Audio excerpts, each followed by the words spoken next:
Mesdames et messieurs, chers téléspectateurs, bienvenue à votre émission H comme hémicycle. La tribune de la représentation nationale reçoit sur ce plateau Abdoulaye Bahar Bachar. Il est cadre du ministère des Finances. Il sera question au cours de cette émission de l'implication de la Cour des comptes et du Parlement dans la mise en œuvre de la loi des finances. Bonsoir. Bonsoir. Oui, bienvenue toujours à notre émission. Vous êtes expert maison déjà dans le cadre de nos activités parlementaires. Alors, du coup, quand nous parlons de la Cour des comptes, très peu du commun des mortels ne connaissent pas assez qu'est-ce que la Cour des comptes pour vous, pour les profanes.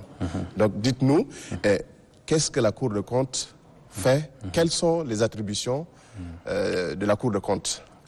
Merci encore une fois donc à l'ONAMA de nous donner cette opportunité de nous exprimer sur des questions aussi importantes.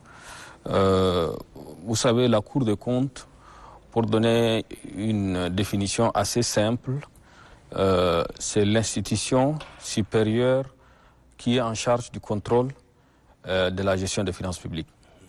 Elle a quand même 5 grandes missions en suivant la nouvelle configuration. Lesquelles? La Cour des comptes, d'abord, va porter assistance à l'Assemblée nationale dans l'exécution de la loi de finances. La Cour des comptes est chargée aussi de certifier le compte général de l'État en termes de fidélité, de la qualité et aussi de sincérité. La Cour des comptes a pour mission aussi de juger les agents d'exécution de la loi de finances, c'est-à-dire les ordonnateurs, les comptables publics et les contrôleurs financiers. La Cour des comptes contrôle la légalité financière et la régularité budgétaire de toutes les opérations de dépenses et de recettes. Il peut aussi constater des irrégularités, les qualifier de fautes de gestion ou pas. Et si c'est des fautes de gestion, il peut aussi évaluer le préjudice le préjudice suivi par l'État et prononcer aussi des sanctions. Voilà. Et peut-être d'autres missions nouvelles pour la Cour des comptes de nouvelle génération. Il y a aussi la question d'évaluation des politiques publiques. Avant, cette dimension n'était pas prise en compte, mais depuis la réforme qui a été entreprise au niveau de la CEMAC en 2011, la Cour des comptes a cette mission d'évaluer la mise en œuvre des politiques publiques au regard donc des moyens mis à disposition, des objectifs fixés et à travers donc des indicateurs de résultats. Oui, et après avoir nous situé sur les attributions de la Cour des comptes, alors M. Abdoulaye, dites-nous, la Cour des comptes a ces dernières années subi des réformes. Est-ce que vous pouvez nous parler un peu de ces principales innovations? Oui, évidemment, la Cour des comptes au niveau de notre pays a connu quand même des mutations assez importantes qu'il faudrait les situer. D'abord, avant la réforme de la CEMAC, de deuxième génération, dans le cadre des finances publiques, nous avons une chambre de comptes qui est rattachée à la Cour suprême, qui fait office donc de l'institution supérieure de contrôle des finances publiques. Après cette réforme, il faut dire que cette réforme a recommandé à tous les États membres de la CEMAC de créer une Cour des comptes par rapport à ces missions nouvelles. Et c'est dans cette optique que le Tchad a modifié sa constitution à partir de 2014 pour intégrer cette dimension de la nouvelle Cour des comptes. Et en 2018, cette Cour des comptes a été supprimée et on peut dire reléguée comme à une chambre de comptes et rattachée à la Cour suprême. le Forum national inclusif de 2020 a réhabilité la Cour des comptes, donc suivant la nouvelle dimension. Et dernièrement, le dialogue national inclusif a réhabilité donc, la Cour des comptes suivant donc, la nouvelle configuration. Et peut-être que demain, maintenant, le schéma institutionnel qui va se mettre en place suivant la mise en œuvre des recommandations du dialogue national inclusif, il y aura une Cour de comptes de plein exercice qui va, disons, porter les titres de l'institution supérieure de contrôle des finances publiques dans notre pays. Mais maintenant, quel est donc le rapport entre la Cour de comptes et le Parlement? Oui, disons la Cour de comptes et le Parlement, d'abord, le rapport se faisait à travers la loi des règlements. Parce que la nouvelle réforme a quand même fixé des deadlines à tous les acteurs donc, du cycle budgétaire, la question de reddition des comptes. C'est dans cette optique que, disons, le gouvernement devrait, par rapport à la nouvelle configuration, déposer donc, les comptes de l'État à la Cour des comptes au plus tard le 30 juin. Et la Cour des comptes a 3 mois pour, disons, travailler, certifier donc, ces comptes, examiner et déposer, disons, le compte général de l'État, la loi des règlements, avec les textes annexes, tout ça, à l'Assemblée nationale. Et ceci doit être avant le dépôt de la loi des finances. C'est ce qu'on appelle le chaînage vertueux. Donc, c'est-à-dire que vous ne pouvez pas déposer un projet de loi de finances si vous n'avez pas déjà au préalable déposé la loi des règlements de l'année N-1. Ça, c'est vraiment ce qui dit un peu le principe. Mais maintenant, dans la pratique, peut-être que ce n'est pas toujours le cas. Dans le cadre de sa mission, est-ce que la Cour de compte peut, par exemple, demander à l'Assemblée nationale de procéder, par exemple, à la demande de mise en accusation d'une personnalité, des membres du gouvernement accusés d'avoir détourné des deniers publics? Oui, pas forcément peut-être une mise en accusation, mais ce qu'on doit noter, c'est que dans le cadre de sa mission nouvelle, il peut porter assistance à l'Assemblée nationale. Ça fait partie des missions non juridictionnelles nouvelles. Et il peut aussi, soit l'exécutif ou le législatif peut demander à la Cour des comptes de mener des investigations sur un aspect donné de la gestion des finances publiques. Ça, c'est par rapport à ces missions nouvelles. Et ce qui est encore plus important, c'est que la Cour des comptes peut aussi, au besoin, demander, solliciter le soutien ou l'appui de la Cour des comptes communautaire sur certains aspects. Un autre élément qu'il faut aussi signaler, la nouvelle configuration de la Cour des comptes a quand même des missions qui sont étendues. C'est-à-dire qu'ils ont la possibilité d'audition des responsables de hautes institutions constitutionnelles, les ministres, les hauts cadres. Donc ils ont vraiment une possibilité d'audition illimitée. Et suivant ces auditions, il y a ce qu'on dit, on ne peut pas opposer à la Cour des comptes, par exemple, la question de secret professionnel. Ça veut dire que quand la Cour des comptes vient, donc vous devez tout dire. Hein, parce que disons dans la gestion quotidienne, par exemple, il y a ce qu'on appelle les secrets professionnels. Mais on ne peut pas opposer ça à la Cour des comptes. Et ça, c'est une nouvelle mission de la Cour des comptes. Mais la procédure maintenant, comment, en fait, le mécanisme, oui, la Cour des comptes se prend pour mener à bien sa mission, par exemple, avec le Parlement. C'est ça, ça dure de différentes manières. Quand la loi de règlement est déposée à la Cour des comptes, comme je disais tantôt, donc ils vont examiner cette loi de règlement, ils vont juger ça et certifier. Si, par exemple, les comptes sont sincères, fidèles et de qualité. Et donc, la loi de règlement, les rapports de la Cour des comptes et les documents de certification sont déposés à l'Assemblée nationale. Ça, c'est par exemple ce qui se fait régulièrement par rapport au compte rendu de l'exécution du budget par rapport au cycle budgétaire et chaque année. Maintenant, comme on l'a dit, l'Assemblée nationale peut aussi demander assistance. S'il y a par exemple des dimensions qui nécessitent quand même un contrôle, il peut demander à la Cour des comptes de procéder à des contrôles. Hein, ou par exemple appuyer les missions d'enquête parlementaire qui travaillent dans le cadre de la loi de finances, ou bien des missions d'information. Donc dans la pratique, il y a, disons, il y a cette association qui est reconnue par le nouveau cadre. Donc on peut demander, l'Assemblée nationale peut demander à la Cour des comptes, et la Cour des comptes se saisit de ces dossiers et fait disons, ces missions. Et je pense que c'est aussi vu un peu par rapport aux moyens humains qu'il faut, parce que aujourd'hui, la Cour des comptes, en fonction de ses missions, doit se prémunir quand même d'un certain nombre de moyens, notamment des moyens humains. Et par rapport à ses compétences, donc il peut vraiment apporter assistance à l'Assemblée nationale. Oui, au-delà de la loi des finances, est-ce que la Cour des comptes peut aussi mener des investigations sur certains projets et programmes exécutés par certains de nos partenaires, les ONG, les ONG non gouvernementales, les organisations non gouvernementales, voire nos partenaires? Oui, la même réforme dit que, disons, la couverture de la loi de finances, ou bien du budget de l'État est étendue. Ça veut dire que toutes les ressources et les dépenses publiques doivent être faites dans le cadre du budget de l'État.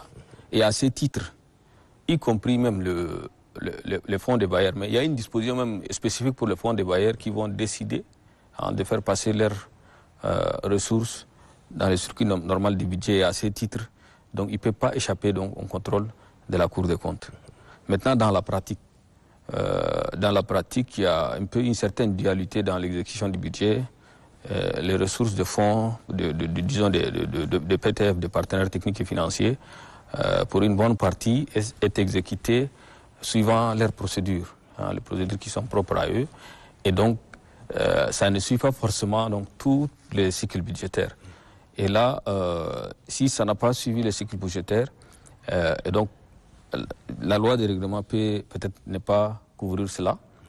Et peut-être demain, comme c'est un engagement pris dans le cadre donc, de nouveau cadre harmonisé de gestion des finances publiques, les partenaires techniques et financiers aussi feront passer leur financement dans les circuits du budget. Et là, nous, en tant que nationaux, ce que nous devrions faire, c'est de renforcer notre système de gestion des finances publiques, notre système de gestion des trésoreries, de telle manière que quand par exemple, le PTF nous donne des ressources, il faudrait que ces ressources-là servent à ce dont elles ont été destinées. Ça, c'est vraiment notre part des jobs des responsabilités qu'il faut remplir. Si vraiment notre système est solide, est bien crédible, tout ça, donc il n'y a pas de raison que le PTF continue à exécuter leurs ressources par des procédures qui sont propres à eux. Oui, nous allons tout de suite parler du rapport entre la Cour des comptes et le Parlement. Oui. Qu'en est-il donc du rapport de compte, de la Cour des comptes avec les autres institutions de contrôle? Oui, la Cour des comptes dans cette nouvelle mission doit avoir quand même des rapports avec les institutions, l'ensemble des institutions de contrôle. Vous avez l'inspection générale des finances qui s'occupe quand même de mission de contrôle a posteriori au niveau du ministère des Finances. Nous avons la Cour des comptes elle-même, l'Assemblée nationale qui va jouer quand même un nouveau rôle dans le contrôle de la gestion des finances publiques. Mais également aussi il y a des institutions de contrôle ad hoc. Vous savez, nous avons aussi avant l'inspection générale des finances qui fait quand même un travail de contrôle. Et donc tout ça, il faut s'assurer que tout ça agisse en harmonie, pour qu'il n'y ait pas d'interférence et tout ça. Et donc c'est pourquoi la Cour des comptes doit avoir des relations avec toutes ces institutions. Au-delà de ça, la Cour des comptes doit avoir quand même des relations avec la justice, parce que c'est quand même, on a dit que c'est une nouvelle juridiction de comptes publics. La Cour des comptes doit avoir aussi des rapports avec les médias, la société civile, les citoyens et tout ça. Mais aussi, par exemple, d'autres institutions supérieures de contrôle qui sont membres de l'Organisation internationale des institutions supérieures de contrôle. Ouais. Mais les rapports de la Cour des comptes ne sont jamais rendus publics ou bien c'est un secret professionnel? Donc, voilà, ce qui est important aussi, dans la nouvelle configuration, la Cour des comptes, on a dit ce qu'on avait appelé la plénitude des juridictions. C'est-à-dire, elle doit être une institution indépendante, une institution indépendante du gouvernement et des législatives, autonome par rapport à toute autre juridiction. C'est-à-dire, on fait allusion au pouvoir, par exemple, judiciaire.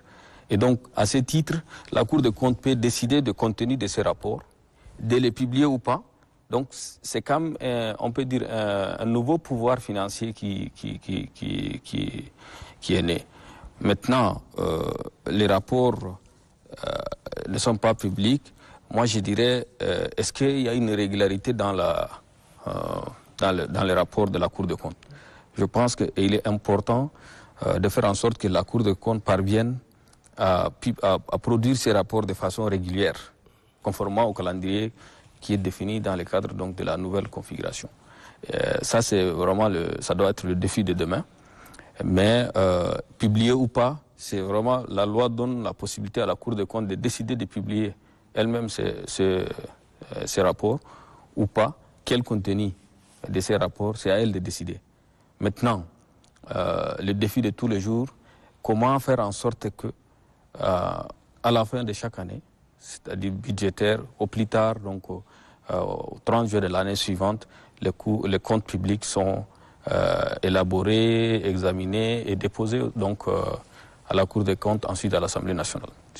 Oui, à l'exemple de la défunte inspection générale d'État, avec cette nouvelle réforme, avec cette suppression de l'inspection générale d'État au dialogue national inclusif et souverain, est-ce que désormais la Cour des comptes aura aussi à mener des missions dans certains départements où on nous dira plus tard que bon voilà, il y a telle mission de l'inspection générale d'État qui est arrivée, ou bien il y a telle mission de la Cour des comptes qui est en train de mener une investigation dans tel ministère. Est-ce que ce serait aussi le même cas? Oui, ils peuvent.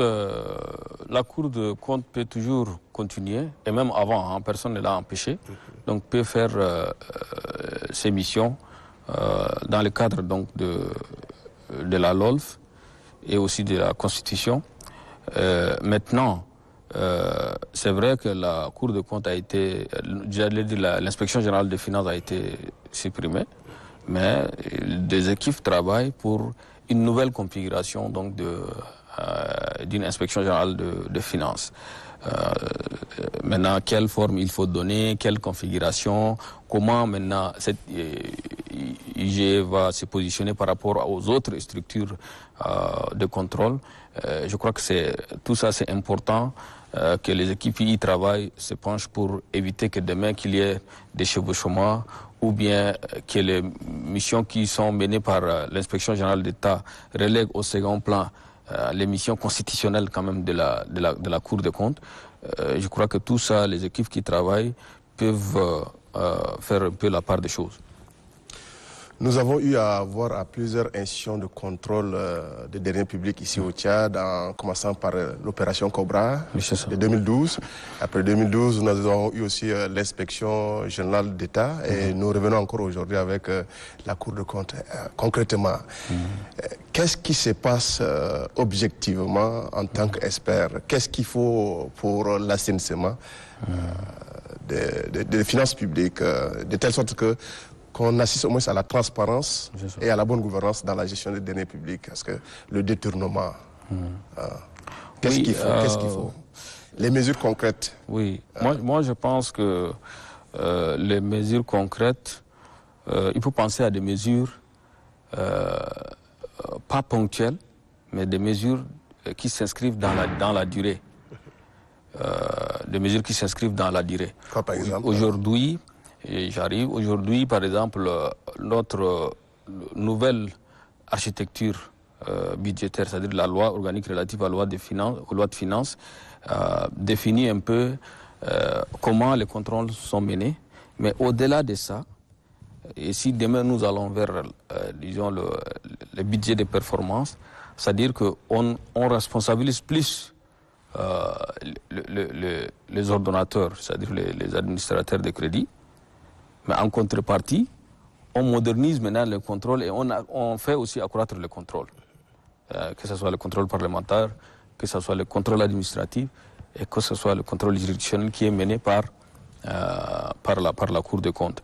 Donc, il faut faire plusieurs mesures. Hein. Donc, il y a des mesures donc, de pédagogie.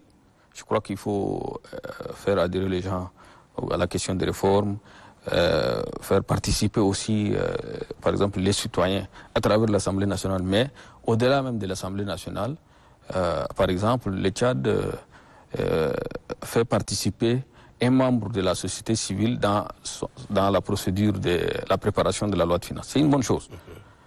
Mais peut-être qu'il faut, maintenant, en amont de la préparation de la loi de finances, il faut prévoir, par exemple, des échanges avec la société civile, pourquoi pas même avec les citoyens, pour connaître un peu leurs attentes.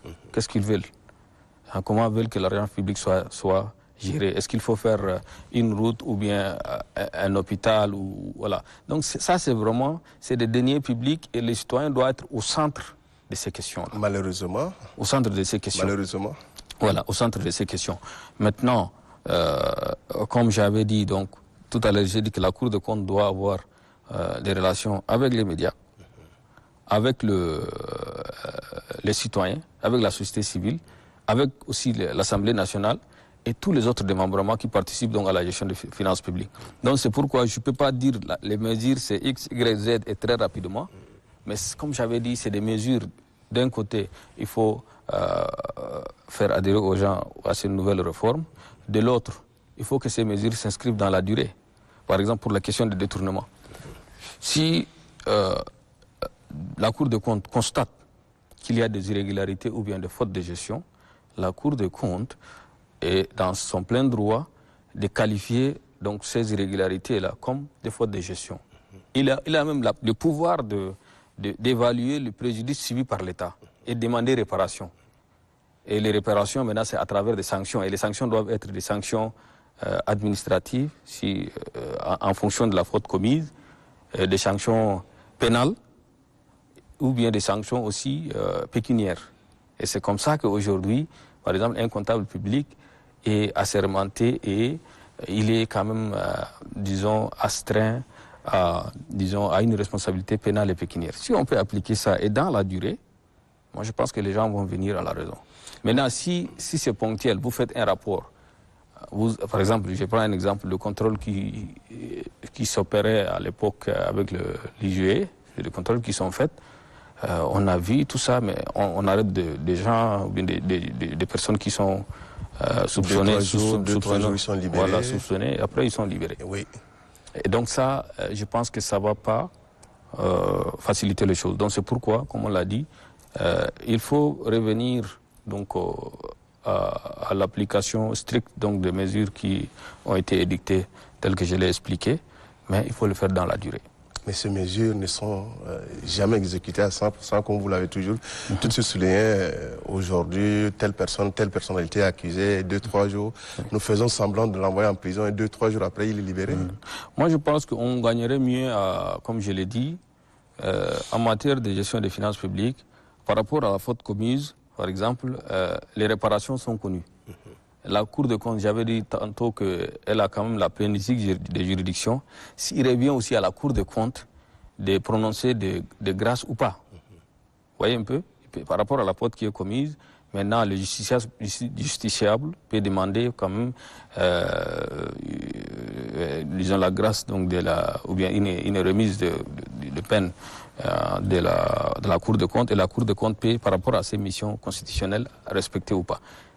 Mais comme on l'a dit, il faut toujours, puisque de 2011 à aujourd'hui, nous avons fait la migration, Cour des comptes, Chambre des comptes presque 3 ou 4 fois. Ça aussi, il faut cesser. Il faut décider de l'ancrage institutionnel de la Cour des comptes, et ceci en conformité avec ce qui a été décidé au niveau de la CEMAC, mais aussi ce qui est décidé au niveau international. C'est-à-dire qu'il faut avoir une Cour des comptes qui va être indépendante et à équidistant entre les autres pouvoirs, et les laisser mener leur activité dans la durée.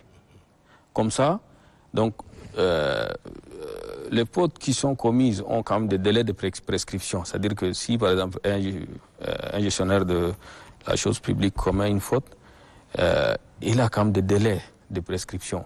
Et tant que ces délais ne sont pas éteints, il est toujours poursuivable. Et si on le poursuit, comme on l'a dit, hein, disons, par exemple, si je prends l'exemple de comptable public, il constitue des garanties qui peuvent être demain, au cas où il y a, par exemple, de détournement, les garanties sont constituées.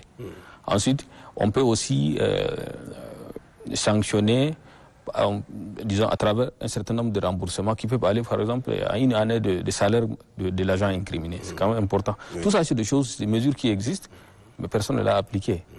Et encore une fois, personne n'a empêché aussi à la Cour ou à la Chambre de le faire. Donc chacun doit faire son travail. Et voilà, c'est vrai, c'est difficile, hein, parce que les institutions, derrière les institutions, ce sont les hommes qui interagissent. Et quand c'est comme ça, c'est pas aussi facile comme une machine, hein. Donc il faut un peu de pédagogie, il faut être trop patient et aller dans la durée. Et je crois que ça va, on va trouver des solutions à cela. Oui, peut-être une dernière question. Nous avons parlé du rapport entre la Cour des comptes et le Parlement. Quels sont donc les défis à relever pour permettre à ces deux institutions de mener à bien leur mission dans le cadre du contrôle de l'action de l'exécutif? Oui, je crois que il y a quand même les défis. Moi, je peux les classifier en deux genres de défis. Il y a des défis institutionnels qui ne sont pas des moindres. Il y a aussi des défis techniques et organisationnels. Pour le défi institutionnel, par exemple, il faut décider de l'ancrage institutionnel de la Cour des comptes par rapport aux autres pouvoirs, c'est-à-dire l'Assemblée nationale, l'exécutif et le judiciaire.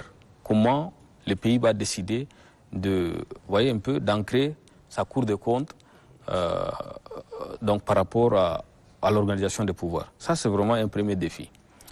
Secondo, il faut faire en sorte que la Cour des comptes soit indépendante. C'est-à-dire indépendante dans la mise en œuvre de ses activités de tous les jours. C'est important aussi. Autonome par rapport donc, à toute autre juridiction. Aujourd'hui, par exemple, au niveau de la CEMAC, beaucoup d'institutions supérieures de contrôle sont rattachées à la Cour suprême. Alors que les standards internationaux, ce qui a été décidé au niveau de la CEMAC, et disons les principes de l'Organisation internationale des institutions supérieures de contrôle disent que la Cour des comptes doit être autonome par rapport à toute autre juridiction. C'est important aussi que nous parvenions à faire cela. Voilà, nous tenons vivement à vous remercier, M. Abdoulaye Bahar Bachar, d'être passé sur le plateau de HCOM Hémicycle pour apporter moins une lumière sur la problématique, l'implication de la Cour des comptes et du Parlement dans la mise en œuvre de la loi de finances. Nous tenons vivement à vous remercier, toujours dans l'espoir de vous revoir ici. Merci beaucoup, c'est à moi de vous remercier. Merci. Très bien. Mesdames et messieurs, chers téléspectateurs, ainsi se referme cette édition. Nous venons de recevoir sur ce plateau Abdoulaye Bahar Bachar. Il est cadre supérieur du ministère des Finances. Il était question au cours de cette émission de l'implication de la Cour des comptes et du Parlement dans la mise en œuvre de la loi de finances. Au revoir et à la semaine prochaine.